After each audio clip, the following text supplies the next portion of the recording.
A Story of Soul and a Way to See It by Gregory Odell. Copyright 2008, Gregory Odell, all rights reserved. The Path. On the first night, while sleeping in my warm, soft bed, I strayed upon a beautiful fountain bubbling up from a small mound atop a hill in the midday sun. I stood there gazing at the surge of rising sparkling bubbles, reaching the mound's rim, spilling its crystalline icing over the hilltop sand. Thinking of my friends, I turned and called to them as they sat resting in a hollow out of the sun. They stayed in the shade, not wanting to come. On the next night, while sleeping in my warm, soft bed, I found a second fountain, just as beautiful as the first, and again called to my friends. I could still see my friends swaying with their hats over their eyes, and gave out a yell that echoed back off the canyon run. They stayed in the shade, not wanting to come. On the third night, while sleeping in my warm, soft bed, I scanned my own horizon, realizing what I had been shown. All must walk the path alone. I straightened my stance as loneliness cut to the bone, then walked the trail leading into the evening sun, never looking back to see if my friends had come. True illustration of soul is problematic, and many claim that its essence is so profound it renders the description indescribable. Perhaps this is true. However, it makes good sense to first know what you're looking for or looking at, and then try to understand how it acts. If we examine only those features that prove to be rationally similar, then it's probable that soul is at least approachable. If soul can be approached, then it is just a matter of getting close enough to view it in order to describe and illustrate what it looks like. The best approach will prove to be an established path. Once in view, further interrogation of the mysteries of soul and its purpose can then be left to the individual to explore on their own. First, we will lay a solid foundation for our thoughts, see what soul actually looks like, and then its essence must logically follow. Youth or old age is a needless concern. The trek into consciousness will be as safe as exploring our own backyard. Nor should the deep thinkers of our troop account trip to soul to be nothing of value, for there is something actually to be seen. Nevertheless, we must move forward with those who are willing, and say goodbye to those who are not interested. The campground fundamentalists can wait until our return, when it is safe to believe there is something outside the tent village. Before we begin our journey, proper preparations must be made, or common ground must be established, and those unwilling or unable to travel must be left behind. Just as with any trek into the wilderness, it would be unwise to force an unwilling person to go along with us, especially if they believe that the wilderness stops at the edge of the campsite. So it is to force someone to believe there is something called soul and a way to see it. Be assured that the only leap of faith required for our trip is to recognize our part guide as a person of skill. Nothing beyond the direction, length, and expectation of what is to be seen will be required of our hired hand. We need not burden her with complex questions of reality or force upon her our religious viewpoints, because, after all, she is just showing the way. What about the children at the campground? Certainly there are children here, and naturally they believe there is a wilderness to explore, because they know we are preparing to go there. There is little difference between a child's view and that of a typical campground fundamentalist, except the child is activating the potential that a wilderness beyond the campsite. Not by blind faith, but by experience, the child will prove a forest beyond the trees. First, the guide urges the group around the campfire and states something like this: as understanding propels us to the center of truth, we gain unfathomable momentum, easily overcoming the speed of light. We quickly penetrate the etheric sheath of time with eternity, bursting with a big bang of uniform sun and stillness, as we awake to a quiet world with the horizon stretching into the formless purity of form.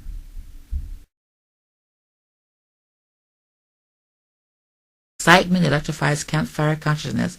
Even the true campground fundamentalist wants to believe that there is something of great spiritual value that can be found beyond the limits of their own understanding. Our guide continues: our bare feet shall trod the cool grass of a mystical garden that the Hebrew calls Eden, where Adam was formed from God's image from moistened dust of this plain. After packing our kits with the necessary items, we start our trek. A few travelers may drop out early as we begin our journey. As in every group, there will be a few who refuse to agree that a tree is a tree, a rock is a rock, and a wolf can be a dangerous animal, so it is fruitless to argue necessity.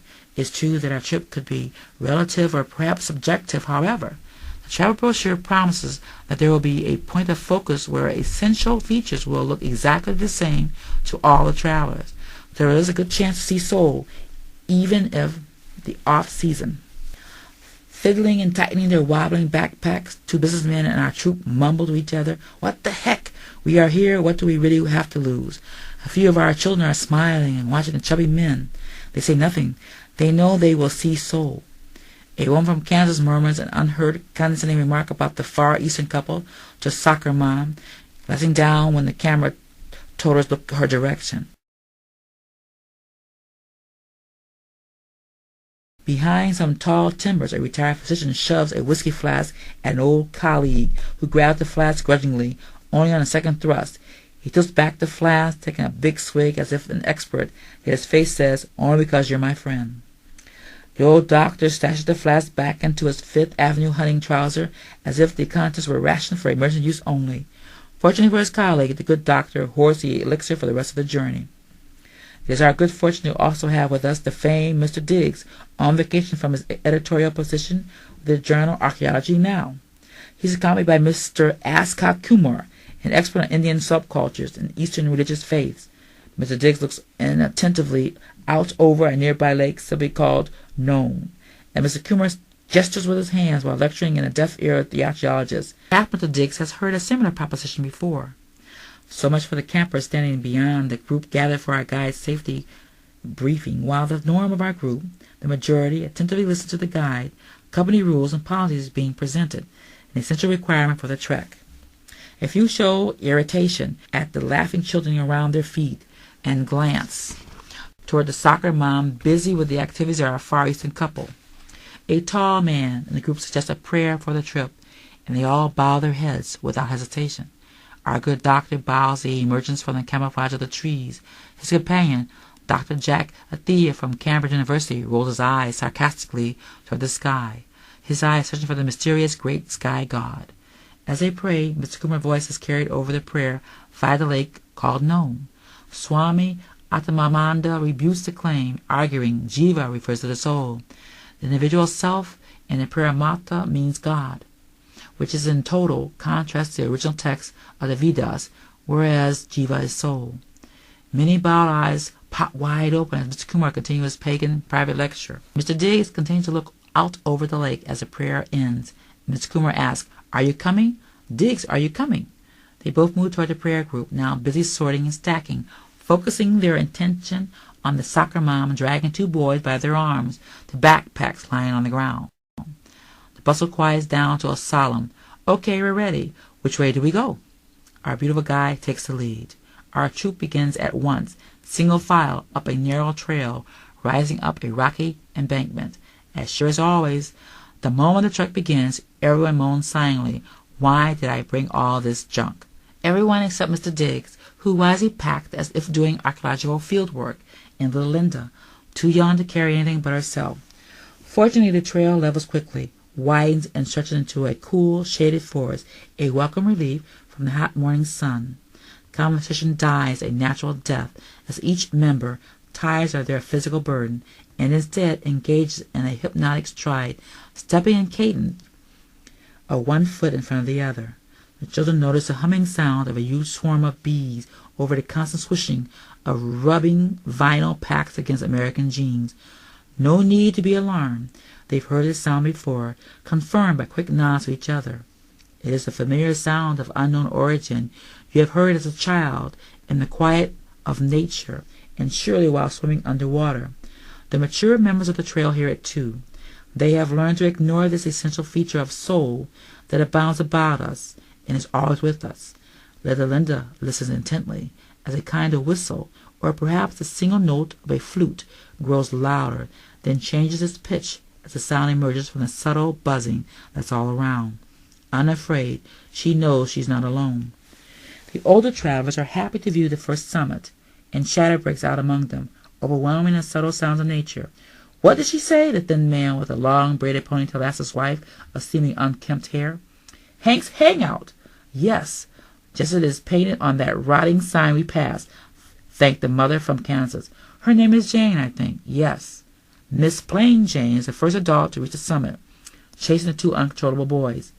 She sees a local teenager under the shadows of a grass roof hut, stretched out in a hammock over a makeshift bar. The children startle the summer worker, and before Jane can reach the doorless opening, he jumped from the hammock and slides the net of ropes out of sight, looking back innocently, as if he had been working hard all day.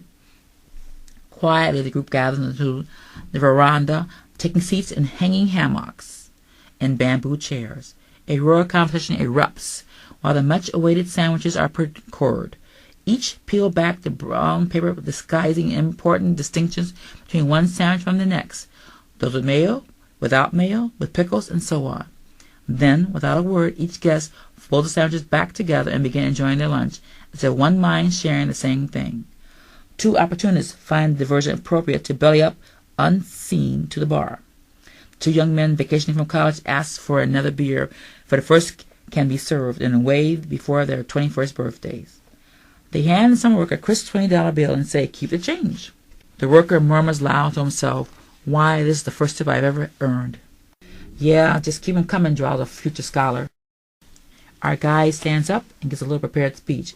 "Welcome to Hank's Hangout, an old hunting lodge erected for that purpose in the early 1950s, now a forest preserve outside the park's range, and more recently a noted civil liberties case of public domain. Some of you have queried about the ballpark prices. Hank is supported solely on the sandwiches you are enjoying this very moment. Be assured this money covers the meager salaries of student workers as well as the rest of the general upkeep. We ask those who wish to, and those who can, to give a donation at this time." One of our college boys says to his buddy, $6 for a beer. Keep the change. Hell, take my wallet." Hank's bartender tries to pass a metal coffee can marked Hank donations to our businessmen, who distinctly glance away. The can somehow begins circulating as all members of the group take their turn stuffing the smiley face drawn on the plastic top. Linda's arms stretch high for her turn. The can descends, and she clumsily inserts an open-faced $5 bill that her grandmother gave her a month ago. Her face glows, sparked by detachment as the can disappears into the crowd with her life savings.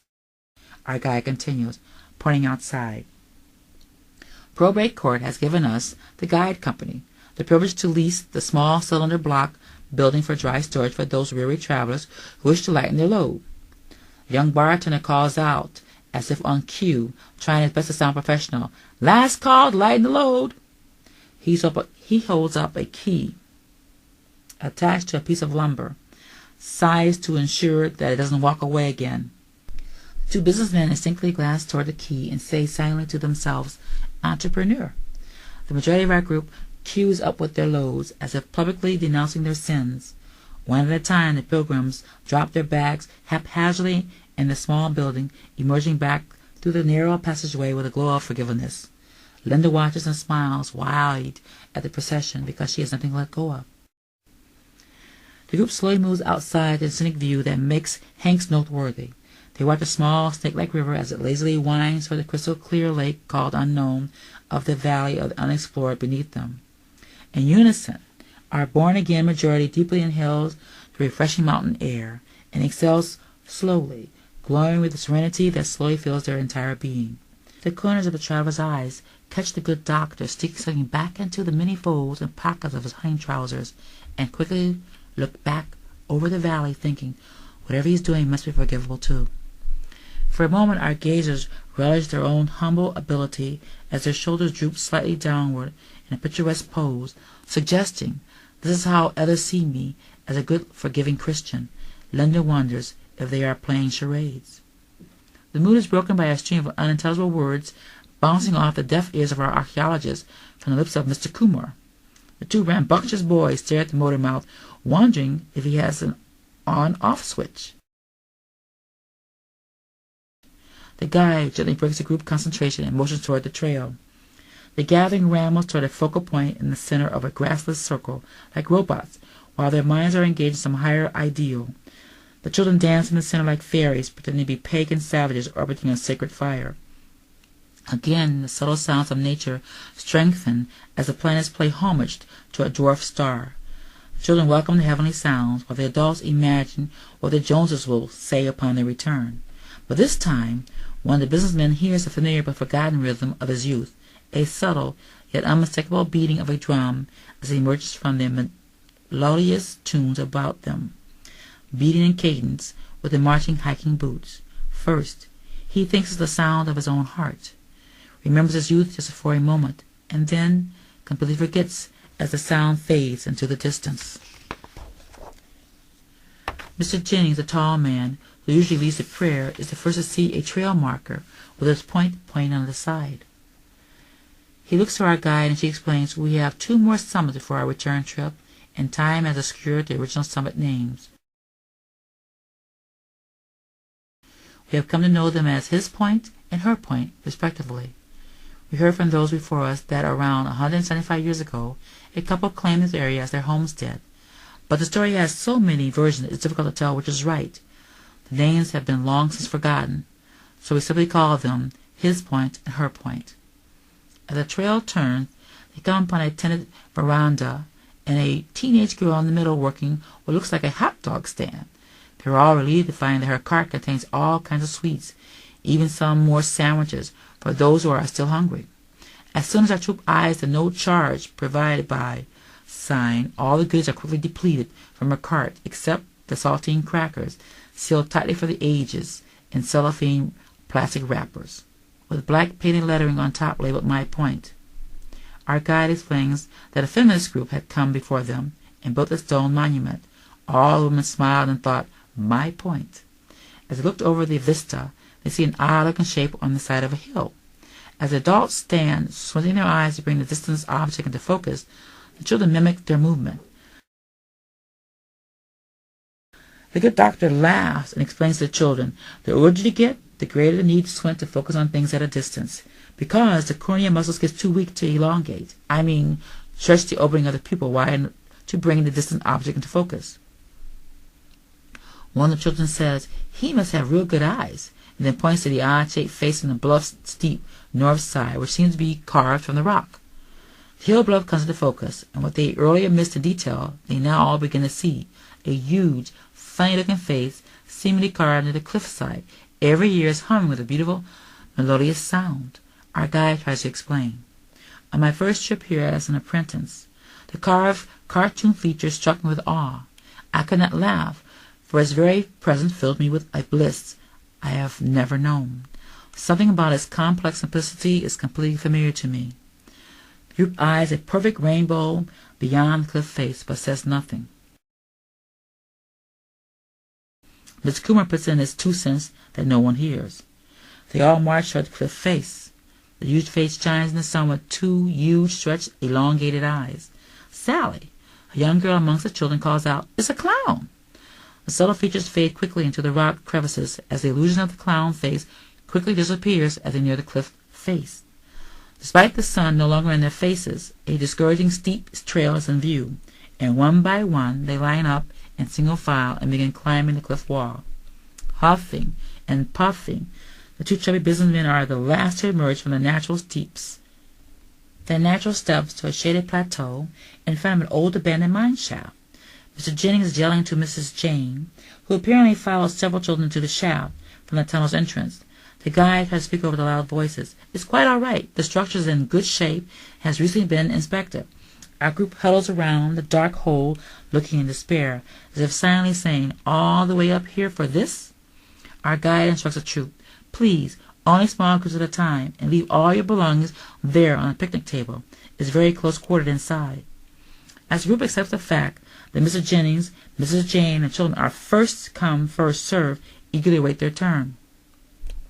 The group outside the mine entrance can hear the children laughing inside, and Mr. Jennings called out to them to get close to his campsite flashlight. "Why? Can't you see?" the children say in unison, as in retribution to the narrow beam of the flashlight borrowed from the campsite fundamentals left behind at the campground.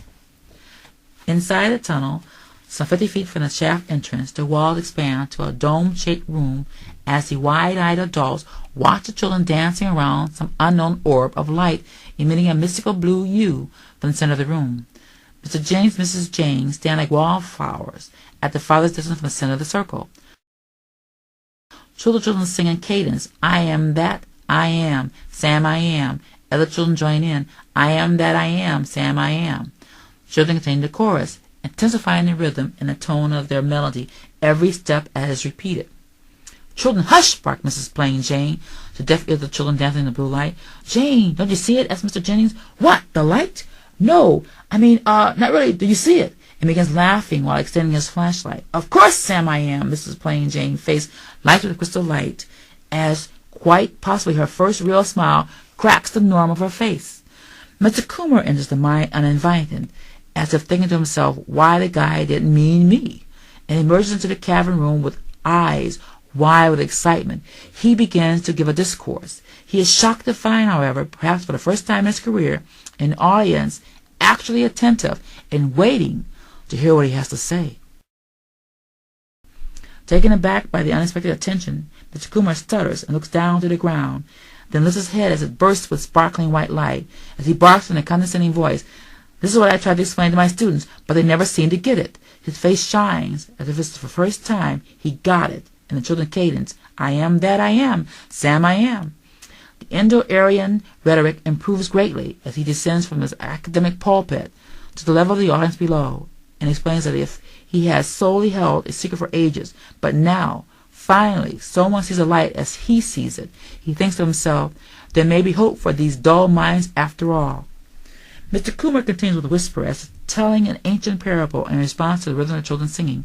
Of course, Sam I am, if I am Sam, how can I know I am not Sam? Sam I am. How can Sam know he is not Sam? I am Sam, therefore I am. Mr. Coomer continues, with certainty by way of necessity, we can rely on other things by the same sufficient reasoning, such as my hand holding this flashlight. Surprised, his voice fades as his eyes search for the object of his conversation that seemed to despair into his own rhetoric of false beliefs. Miss Jane sarcastically remarks, I think, therefore I think. No, cries out Mr. Coomer. Let me put it in simple terms. Try to imagine a square with only 3 sides. You see, you can't. A square is a necessary condition. Mr. Jennings jabs. Tell it to a carpenter, like my old Uncle Jake. Open any carpenter's toolbox all the way back when Jesus was a carpenter.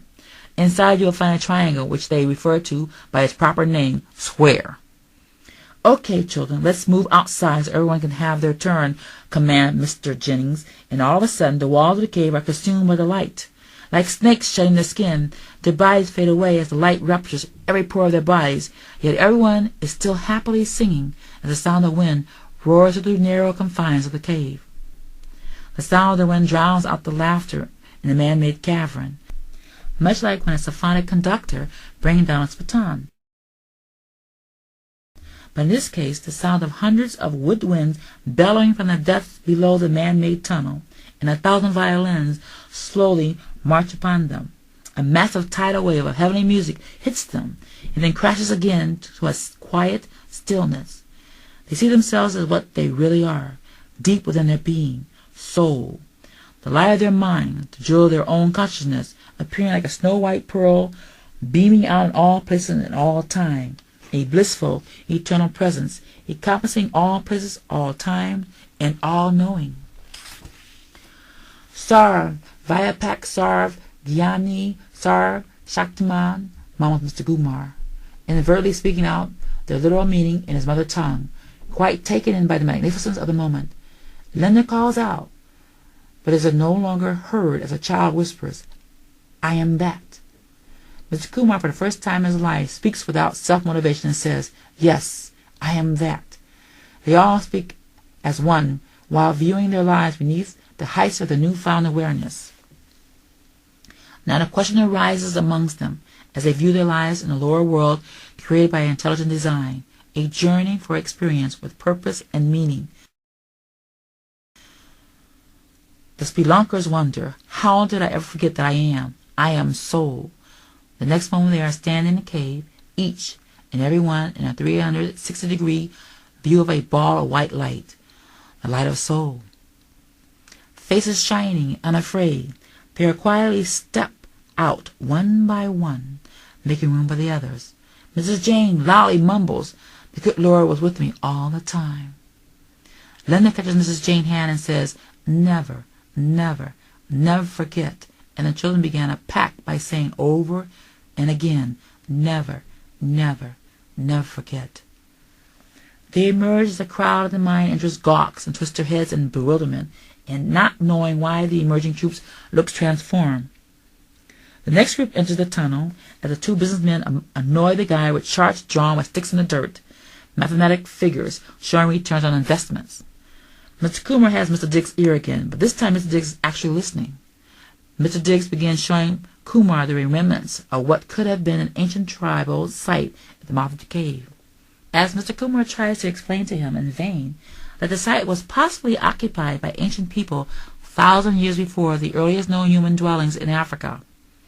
Each member of our group has their chance to be baptized with the light of the mind and emerge from the timber frames, except one of the businessmen and Mr. Diggs. Neither of the businessmen wanted to venture into the cramped cavern and had flipped a coin to see who had lost and must go in. Mr. Diggs and Mr. Kumar were busy measuring and logging information about the site and about the entrance to the cave. Mr. Diggs had come prepared as if to perform field research. Mr. Kumar is talking while Mr. Diggs is marking a spot with a yellow string. "Diggs, I tell you, as we discussed at the lake, the Jiva is much like a mask. The Jiva is a mask of the soul. The blue stone on the bluff was ingeniously used by these people to show a Jiva mask hiding the Atma, or the soul as we call it. It is the first step to an independent life and individuality, where we all struggle for answers through science." Linda interrupts him. "Mr. Kumar, never, never, never forget." "Yes, that's enough. Here's a quarter," instructs the foreigner. "Go play with the other children," and continues to rattle on about statistics, records, and artifacts. Mr. Diggs is so consumed in his study that he never so much as ventures past the opening of the cavern. She was inside. The enlightened businessman who emerged from the mound shaft, as the loser tries to explain that the site needs to be preserved and made available to all people, as his friend looks his way and says, "Come on, what's this? You can't be serious. Are you serious?" Taken back by the quick rebuke, the first businessman eyes the ground as he recovers his normal self. "Oh no, I was just looking about how much initial capital we will need to get this place started to a point of OPM." "That's the Frank I know," exclaimed his companion. "When do we get our hands on other people's money?" The group did not require any instructions for the return trip as they merged systematically into the correct formation, while the businessmen and the archaeologists staggered behind. Our guide looks back at the train of people and smiles at all the happy faces lit with the bliss of the mind's mystical light.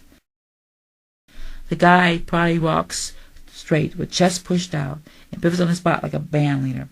They all follow with the familiar cadence of tennis shoes and jeans, surrounded by what sounds like a huge swarm of buzzing bees. They descend back down the trail into the coolness of the evening, passing once again my point or her point, and then his point. Next they pass the deserted hot dog stand as they make their way back down the trail. Soon they are greeted by Hank's hangout, bartender grinning from ear to ear as he says himself half to himself, "It never fails, happy trails." The businessmen eye the bartender and Frank says, "Hey, how about a couple of beers?"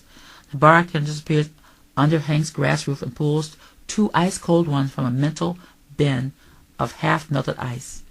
The coffee can with a smiley face proves to be much more popular on the way down as each person digs deep in their pockets and hurriedly stuffs his puffy face.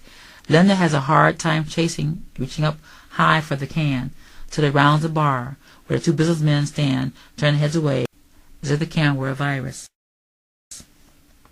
Slowly the can is lowered, all eyes on Linda as she selfishly pushes in the quarter Mr. Kumar gave her.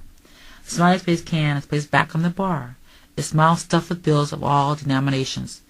The bartender yells, "Luggage claim," as if he were the maitre d' of a city hotel.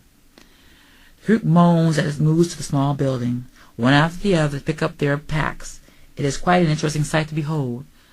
Variously engineered and designed backpacks and bags of light-weight nylon, each boasting the manufacturer's name, such as "My Burden," "Your Burden," "Their Burden," and so on. Linda stands at the door, laughing while remembering each of the pilgrims saying, "Never again," as they drop their karmic load on the way up. The 2 unruly boys rush in and grab their packs, dragging them out along with the far eastern couple's camera bag strap tangled with theirs. The Eastern man yells in a heavy, ascendant voice, "Hey, boy, stop there! You don't want me to chase the little asses down." Miss Plain Jane quickly retorted, "Don't talk to them that way. They are just kids." A few volunteers pick up and wipe the mud from the camera lenses spilled onto the soggy soil, which had been dampened by the ice water run off from the beer bin. The Eastern man looks at his wife, mumbling something in his native tongue. Mrs. Jane yells, "Hey, I heard that!" Frank in the bar says, "Yeah, sure, but just what did he say?" The guy tries to cool the group down, instructing, "Okay, one at a time, please. We'll be back at the camp soon enough." Our group once again gathers about the encampment, looking over the snake-shaped river and lake below. They listen to the good doctor separating the Velcro loose from hooks on his trouser pocket. Heads down, his silver bottom is pointed toward the sky. Doc looks back as if to say, "And?" They turn back to the vista, wondering why a man of such education and means would stoop so low. All start thinking ahead and of what needed to be done in the days to come, getting ready for work, getting kids to school, and so on. Finally, they are back in the camp and are greeted by the campsite fundamentalists, who naturally stayed behind. Mrs. Jane eyes her friend from Kansas. "Kate," and says, "you wouldn't believe what that man said to the boys." Kate turns to her husband and says, "I told you we would be better off down here." Linda catches Mrs. Plain Jane's hand and says, "Never, never, never forget." "Okay, Linda, I don't have time for games right now." Linda's head sinks as she walks away. Everyone else is in a hurry, nudging through the crowd toward their bungalows or bathrooms, which already have long queues. After showers and a quick meal, they all sit around the campfire, while those still bright with the light try to share the experience with soul with the campground fundamentalists. The Eastern man had made amends with Mrs. Plain Jane, quietly slipping a $5 bill each to both the boys to shut them up. He tells the story of his youth, hoping the fundamentalists might understand the experience of the mind and soul. The story is about two young pilgrims that left their village in a quest to find the truth. After walking a long time, they came upon a wall that sealed the outside world from heaven. He moves his hand as if climbing while explaining how the two youths scaled the wall. On top, his eyes wide open for the fundamentalists, they saw irresistible beauty all around, and one of the pilgrims jumped over the wall to the ground inside, for his partner to join him, but his partner refused by replying, "I cannot bear leaving my family and friends behind without showing them paradise first." Thus, the first man became the living symbol of an ancient secret sect, while the other a symbol of community and religious belief. The story draws a comment from one of the fundamentalists. "That's an interesting story, buddy. What does it have to do with the journey you made to find soul?" So it was all through the balance of the night. The fundamentalists arguing in a rational, mechanical way, rejecting outright any positive thing about soul that the enlightened group had experienced. As they all went to bed, those whose auras had dimmed from the questioning drifted back into soul just as they had zipped up their sleeping bags. Even the children who were already fast asleep were still experiencing soul in their dreams, laughing, joking, and telling funny stories, only to waken in the morning to unhappy people talking about work, scrambling, arguing, and trying to get out of camp as fast as they possibly could. The guide gathers the group together to say goodbye, passing the booklet around with a questionnaire, with countless tiny bubbles to fill in with a number 2 pencil. Each getting his turn, nobody fills in the essay portion of the survey form. Mr. Jennings gathered the form of our group, the majority for prayer. As they gather together one final time, they are joined by the campground fundamentalists, the good doctor, and Dr. Athea from Cambridge. Mrs. Plain Jane catches up with her misbehaving boys as they mistakenly take a wrong turn into the prayer group, succumbing to solemn bowing of heads as their mother glares down and says, "Just make one move." The soccer mom looks to her brood as if they will get the same treatment as the hippie couple, who in turn gaze at both mothers and take note, like social workers in an abuse case, then glance at each other and whisper in unison, "Poor children." Two businessmen just happen to be too close to Mr. Jennings' inner circle to escape the moment of prayer, so in superficial reverence they bow their heads too. Most of the faces still glow with the presence of soul, still lit by their recent experience. A few have long faces and cannot remember why the others look so different. They had lost the experience that they slept and dreamed and no longer see soul. Those who can still see soul try to comfort those who had forgotten. only to be hushed by Mr. Jennings and hostile glares from the fundamentalists, as if to speak of soul during prayer was sacrilegious. After the prayer, their heads rise in unison, and few more could not see soul too. The Eastern couple seemed aloft in another world, and remained that way until actually experiencing a trip of soul that was blocked by camera peepholes during the trip as they watched their home movie of the trek to soul with friends and relatives. They exhaust the mystical experience of soul to the uninitiated moviegoers, who defeat the very purpose of soul at every corner with questions. As the Eastern couple put away their special equipment, it is clear that they could no longer see soul. Mr. Diggs and Mr. Kumar's rent-a-car loaded by porters, who appeared to have snuck away from their job at the local airport. One of the porters asked Diggs, "Is this all you have?" Diggs nods his head. The other porter looks at Mr. Kumar's truck, loaded equipment and suitcases, back to Mr. Kumar, and then both porters look back to Mr. Diggs, as if to say, "Is this guy for real?" Mr. Kumar's self-confidence is stung by the gesture, and from this day on, he can no longer see soul too. Linda's mother, Jean, calls to Linda. While the motor of her station wagon rumbles, Linda quickly gets inside as they start the long drive home. They had not driven very far before Linda's mom starts to deliver a grocery list of what Linda had to do. Today for her first day at school, Linda smiles and says, "Never, never, never forget." On cue, her mother's chatter stops abruptly with a glowing smile, and neither says a thing the rest of the way home. Linda stares out the window, imagining that she is flying over the station wagon all the way home. As they turn into their driveway off Common Street, Linda's dad, who refused the invitation to the weekend retreat, greets them. He eyes the glowing girls as if he should have gone, and quickly asks Linda, "How's my birthday, girl? How old will you be tomorrow?" Linda replies, "6. You know that, Dad." He recovers and says, "Keep out of the den until your birthday party tomorrow."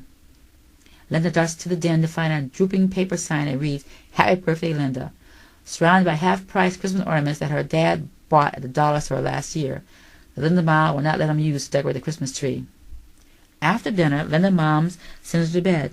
"You have to get up early for your birthday party." Linda climbs the staircase, leads to her bedroom at the far end of the hall while singing, "Never, never, never forget Sam I Am." Linda dad turns to her mom. "Forget what?" "We saw soul at the retreat." "You mean you found some soul at the retreat?"